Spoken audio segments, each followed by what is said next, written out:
गणेश उत्सवासाठी पुण्यातील बाजारपेठ सज्ज झाली आहे। विविध आकर्षक गणेश मूर्ती दाखल झाल्या असून नागरिक मोठ्या उत्साहात खरेदीसाठी गर्दी करत आहेत। मूर्तीच्या किमतीत 10 ते 15% वाढ झाली असली तरी भक्तांचा उत्साह काही कमी झालेला नाही।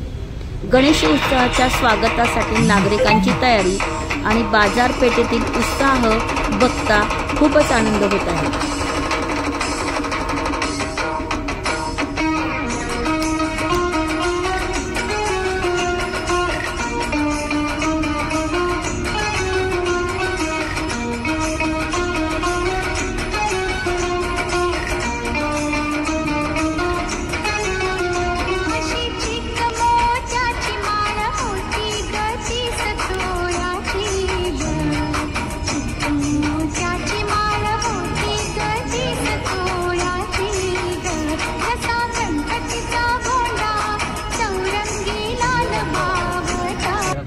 जिथे आम्ही हे मातीचे सर्व बनवायचं शिकवतो, पॉटरी वर्कशॉप घेतो, त्याच्यानंतर मातीपासून गणपती, खेळणे, कॉफी मग, बोट, त्याच्यानंतर जसं हे एक आहे धूपघर, हे मातीपासून बनवलेलं आहे।